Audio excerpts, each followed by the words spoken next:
بسم اللہ الرحمن الرحیم۔ محترم سامعین،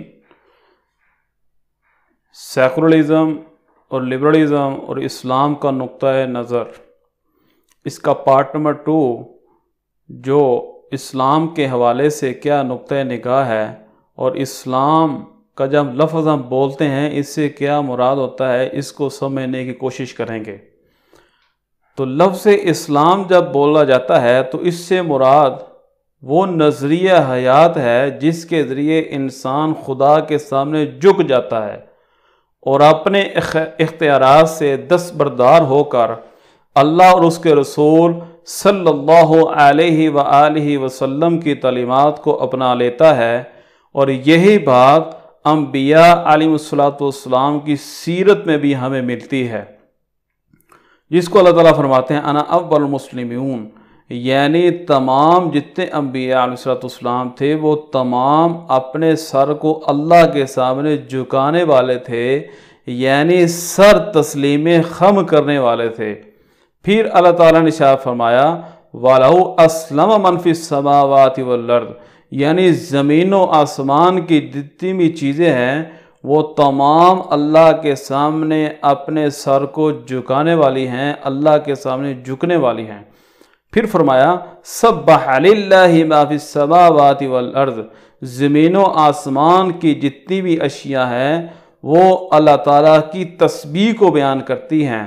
للہ یسجد من فی السماوات والارض، زمین و آسمان کی تمام چیزیں وہ اللہ کے سامنے سر کو جھکانے والی ہیں، اللہ کی فرما برداری کرنے والی ہیں۔ تو اس لحاظ سے اسلام کا معنی ہو گیا سر تسلیم خم کرنا، یعنی اپنی مرضی کو چھوڑ کے اسلام جب اپنا لیا تو اللہ اور اس کے رسول کی مرضی کو اپنا لیا، برخلاف لبرلزم اور سیکولرزم۔ ان دونوں میں آزادی رائے کو دیکھا جاتا ہے، نہ کہ اسلام کو دیکھا جاتا ہے۔ دوسری بات یہ ہے کہ ہر انسان وہ فطرت اسلام پہ پیدا ہوتا ہے، جس طرح کہ اللہ تعالیٰ سورہ روم کی آیت نمبر 30 میں فرماتے ہیں فَأَقِمْ وَجْهَكَ لِلدِّينِ حَنِيفًا فِطْرَةَ اللَّهِ الَّتِي فَطَرَ النَّاسَ عَلَيْهَا، یعنی تمام انسانیت وہ فطرت اسلام پہ پیدا ہوتی ہے۔ اور صحیح مسلم کی روایت ہے کہ آپ علیہ السلام نے فرمایا کہ جب کوئی پیدا ہوتا ہے تو وہ فطرت اسلام پہ پیدا ہوتا ہے، پھر اس کے والدین اس کو عیسائی اور یہودی بنا دیتے ہیں۔ اس کے ساتھ ہمیں یہ بھی سمجھنے کی ضرورت ہے کہ اسلام میں ایسے کون سے تصورات ہیں جن کو جاننا ضروری ہے، تو وہ 5 قسم کے ہیں۔ نمبر 1 نظریہ حیات، جن کے اندر عقائد آتے ہیں، عبادات، اخلاق اور معاملات۔ دوسرا ہے تصور خلافت، یعنی اسلام کے اندر خلافت کو دیکھا جاتا ہے نہ کہ جمہوریت کو، جس طرح کہ سورہ النور کی آیت میں اللہ تعالیٰ فرماتے ہیں کہ میں تم سے وعدہ کرتا ہوں کہ تم اگر ایمان لاتے ہو اور اچھے اعمال کرتے ہو تو میں تمہیں دنیا اور آخرت میں میں تمہیں خلافت عطا کروں گا۔ تیسرا تصور ہے شریعت اور قانون، یعنی انسان جب زندگی بسر کرتا ہے تو کون سی ایسی تعلیمات ہونی چاہیے اور ایسی کون سی حدود و قیود ہونی چاہیے، کون سے قوانین اور ضوابط ہونے چاہیے جس کے مطابق انسان زندگی بسر کرے، تو یہ بھی آپ علیہ السلام نے بڑے واضح طور پہ بیان کیے ہیں۔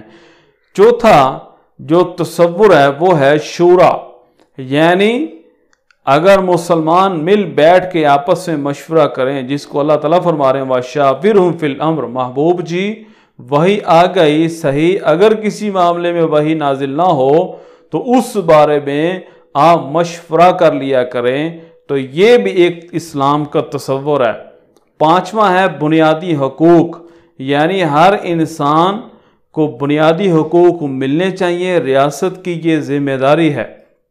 اور آپ علیہ السلام نے بھی یہ فرمایا کہ کلکم راء وکلکم مسئول عن رعیتہ، یعنی ہر ایک تم میں سے وہ مسئول ہے اور اس کو اس کی رعیت کے بارے میں پوچھا جائے گا۔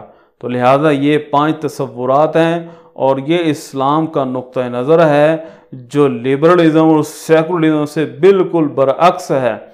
تو تمام جتنے بھی سامعین سے میں عرض کرنا چاہوں گا کہ ہم بڑے ہی چوکنے رہ کے ہم زندگی بسر کریں، کہیں ایسا نہ ہو کہ ہم لبرلزم اور سیکولرزم کو اپنا لیں اور ہم ظاہری اسلام کو اپنا لیں لیکن باطنی کو چھوڑ دیں۔ یہ ہمارے لیے دنیاوی میں نقصان دہ ہوگا اور آخرت میں بھی۔ اللہ تعالی ہم کو صحیح سمجھ نصیب فرمائے۔